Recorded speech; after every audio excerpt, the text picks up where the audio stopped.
ನನ್ನೆ ವಿಮಾನ ದುರಂತ ನಡೆದಂತಹ ಸ್ಥಳದಲ್ಲಿ ಮಹತ್ವದ ವಸ್ತುವೊಂದು ಈಗ ಪತ್ತೆಯಾಗಿದೆ.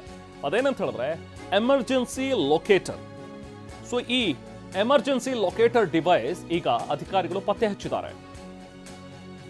ELT ಅಂದ್ರೆ ಎಮರ್ಜೆನ್ಸಿ ಲೊಕೇಟರ್ ಟ್ರಾನ್ಸ್ಮಿಟರ್ ಅಂತ ಹೇಳಿ ಕರೀತಾರೆ ಇದನ್ನು. ವಿಮಾನದಿಂದ ಸಿಗ್ನಲ್ ರವಾನೆ ಮಾಡೋದಕ್ಕೆ ಬಳಸುವಂತಹ ಒಂದು ಸಾಧನ ಇದು. ಎಮರ್ಜೆನ್ಸಿ ಸಿಗ್ನಲ್ ಸ್ಯಾಟಲೈಟ್ಗೆ ಮೊದಲು ಹೋಗುತ್ತೆ. ಇದಾದ ಬಳಿಕ ಕೂಡಲೇ ಅದು ATCಗೆ ಸಂದೇಶ ರವಾನೆ ಆಗುತ್ತೆ. ವಿಮಾನಕ್ಕೆ ಏನು ಸಮಸ್ಯೆ ಆಗಿದೆ ಅನ್ನೋ ಬಗ್ಗೆನೂ ಕೂಡ ಇದರಲ್ಲಿ ಮಾಹಿತಿ ಕಳಿಸಲಾಗುತ್ತೆ. ವಿಮಾನ ಈಗ ಎಲ್ಲಿದೆ, ಇದರಲ್ಲಿ ಏನು ಸಮಸ್ಯೆ ಆಗಿದೆ ಅನ್ನುವಂಥ ಒಂದು ಪತ್ತೆ ಮಾಡಬಹುದು ಈ ಎಮರ್ಜೆನ್ಸಿ ಲೊಕೇಟರ್ ಟ್ರಾನ್ಸ್ಮಿಟರ್ನಿಂದ. ಅಂದರೆ ಈ ಎಮರ್ಜೆನ್ಸಿ ಲೊಕೇಟರ್ ಟ್ರಾನ್ಸ್ಮಿಟರ್ನ ಕೆಲಸ ಆಯಿತು. ಏನೇನು ಸಮಸ್ಯೆ ಆಗಿದೆ ಅನ್ನುವಂಥದ್ರ ಬಗ್ಗೆ ATCಗೆ ಮಾಹಿತಿಯನ್ನು ರವಾನೆ ಮಾಡುವಂಥದ್ದು.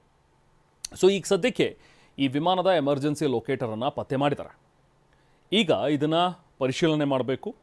ಇದರಲ್ಲಿ ಡಾಟಾ ಏನಾದರೂ ಇದ್ದರೆ ಅಥವಾ ಇದರಲ್ಲಿ ಏನು ಸಿಗ್ನಲ್ಸ್ ರವಾನೆ ಆಗಿದ್ವು, ಏನು ಮೆಸೇಜ್ ಏನಾದರೂ ಪಾಸ್ ಆಗಿದೆ, ಇದೆಲ್ಲವನ್ನೂ ಕೂಡ ಈಗ ರಿಟ್ರೀವ್ ಮಾಡಬೇಕಾಗತ್ತೆ. ಆದರೆ ಬಹಳ ಮುಖ್ಯವಾದಂತಹ ಒಂದು ಸಾಧನ ಅಂತ ಹೇಳಿದ್ರೆ ಅದು ಬ್ಲ್ಯಾಕ್ ಬಾಕ್ಸ್. ಅದು ಇನ್ನೂ ಕೂಡ ಪತ್ತೆ ಆಗಿಲ್ಲ. ಬ್ಲ್ಯಾಕ್ ಬಾಕ್ಸ್ ಪತ್ತೆಯಾದಾಗ ಮಾತ್ರ ಹೆಚ್ಚಿನ ಮಾಹಿತಿ ಲಭ್ಯವಾಗೋದಕ್ಕೆ ಸಾಧ್ಯ. ಅಂದರೆ ಎಕ್ಸಾಕ್ಟಾಗಿ ಏನಾಗಿತ್ತು ಆ ಟೈಮ್ನಲ್ಲಿ, ಕೊನೆ ಕ್ಷಣಗಳಲ್ಲಿ ಏನಾಯಿತು. ಬ್ಲ್ಯಾಕ್ ಬಾಕ್ಸ್ನಲ್ಲಿ ದುರಂತದ ರಹಸ್ಯ ಅಡಗಿರುವಂಥದ್ದು ಪಕ್ಕ. ಸೊ ಹಾಗಾಗಿ ಬ್ಲ್ಯಾಕ್ ಬಾಕ್ಸ್ ಪರಿಶೀಲನೆ ಬಳಿಕ ರಹಸ್ಯ ಎಲ್ಲವೂ ಕೂಡ ಗೊತ್ತಾಗುತ್ತೆ. ಯಾಕಾಯಿತು, ಹೇಗಾಯಿತು, ಈ ಪತನಕ್ಕೆ ನಿಖರ ಕಾರಣ ಏನು ಅನ್ನುವಂಥದ್ದು ಈ ಬ್ಲ್ಯಾಕ್ ಬಾಕ್ಸ್ನಲ್ಲಿ ಗೊತ್ತಾಗುತ್ತೆ. ತಾಂತ್ರಿಕ ಸಮಸ್ಯೆಗಳೇನಿದ್ವು, ಏನೇನು ದೋಷಗಳಿತ್ತು ಅನ್ನೋ ಬಗ್ಗೆನೂ ಕೂಡ ಬ್ಲ್ಯಾಕ್ ಬಾಕ್ಸ್ನಲ್ಲಿ ಡಾಟಾ ಇರುತ್ತೆ. ಜೊತೆಗೆ ಕಾಕ್ಪಿಟ್ನ ಆಡಿಯೋ ಕೂಡ ರೆಕಾರ್ಡ್ ಆಗಿರುತ್ತೆ ಅದರಲ್ಲಿ. ಸೊ ಹಾಗಾಗಿ ತನಿಖೆಯಲ್ಲಿ ಮಹತ್ವದ ಪಾತ್ರ ವಹಿಸುತ್ತೆ ಈ ಬ್ಲ್ಯಾಕ್ ಬಾಕ್ಸ್. ಬಟ್ ಈಗ ಸದ್ಯಕ್ಕೆ DVR ಸಿಕ್ಕಿದೆ.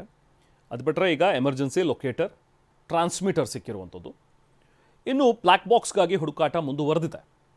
ವಿಮಾನಗಳ ಅವಶೇಷಗಳ ಅಡಿಯಲ್ಲಿ ಎಲ್ಲಾದರೂ ಈ ಬ್ಲ್ಯಾಕ್ ಬಾಕ್ಸ್ ಸಿಗುತ್ತಾ ಅನ್ನುವಂಥದ್ರ ಬಗ್ಗೆ ಈಗ ಹುಡುಕುವಂಥ ಕೆಲಸ ಆಗ್ತಾ ಇದೆ. ಅದು ಸಿಕ್ಕ ಬಳಿಕ ನಿನ್ನೆ ಆದಂಥ ಒಂದು ದುರಂತ ಏನಿತ್ತು, ಪತನಕ್ಕೆ ಏನು ಕಾರಣ, ಏನು ತಾಂತ್ರಿಕ ದೋಷ ಇತ್ತು ಅನ್ನುವಂಥದ್ರ ಬಗ್ಗೆ ನಿಖರವಾಗಿ ಮಾಹಿತಿ ಸಿಗೋದಕ್ಕೆ ಸಾಧ್ಯ. ಸದ್ಯಕ್ಕೆ ಪರಿಶೀಲನೆ ಇನ್ನೂ ಕೂಡ ಮುಂದುವರೆದಿದೆ. ಸ್ಥಳದಲ್ಲಿ ಇನ್ನೂ ಕೂಡ ಕಾರ್ಯಾಚರಣೆ ನಡೀತಾ ಇದೆ. ಸೊ ನೋಡಿ, ದೃಶ್ಯಗಳಲ್ಲೂ ಕೂಡ ನಾವು ಗಮನಿಸ್ತಾ ಇದ್ದೀವಿ ಒಂದು ಕಡೆ ಎಮರ್ಜೆನ್ಸಿ ಲೊಕೇಟರ್ನ ದೃಶ್ಯ. ಸೊ ಹಾಗೆ ಆ ವಿಮಾನ ಪತನಗೊಂಡಿರುವಂಥ ಒಂದು ಸ್ಥಳ, ಅಲ್ಲಿ ಇನ್ನೂ ಕೂಡ ಆ ಬಿಲ್ಡಿಂಗ್ನಲ್ಲಿ ವಿಮಾನದ ಹಿಂಭಾಗ ಅಲ್ಲಿ ಹುದುಗಿರುವಂಥದ್ದು, ಅದನ್ನು ಕೂಡ ತೆಗೆಯುವಂಥ ಒಂದು ಕೆಲಸ ಈಗ ನಡೀತಾ ಇದೆ. ಕಾರ್ಯಾಚರಣೆ ಇನ್ನೂ ಕೂಡ ಸ್ಟಿಲ್ ಗೋಯಿಂಗ್ ಆನ್. ವಿಮಾನದ ಅವಶೇಷಗಳು ಬಿದ್ದಿರುವಂಥ ಒಂದು ಸ್ಥಳದಿಂದ ದೃಶ್ಯಗಳನ್ನು ನೀವು ನೋಡ್ತಾ ಇದ್ದೀರಿ, ನೇರ ದೃಶ್ಯಗಳೀಗ. ಸದ್ಯ ಕಾರ್ಯಾಚರಣೆ ಇನ್ನೂ ಕೂಡ ನಡೀತಾ ಇದೆ. ಆ ಅವಶೇಷಗಳ ಅಡಿಯಲ್ಲಿ ಮತ್ತೇನಾದರೂ ಈ ಥರದ ಒಂದಷ್ಟು ಡಿವೈಸ್ಗಳು ಸಿಗುತ್ತಾ ಅನ್ನುವಂಥದ್ರ ಬಗ್ಗೆ ಮತ್ತಷ್ಟು ಕಾರ್ಯಾಚರಣೆಯನ್ನು ನಡೆಸ್ತಾ ಇದ್ದಾರೆ. ಅದಾದ ನಂತರ ಇದೆಲ್ಲವನ್ನು ಡೆಬ್ರಿಗಳನ್ನು ಕ್ಲಿಯರ್ ಮಾಡಲಾಗುತ್ತೆ.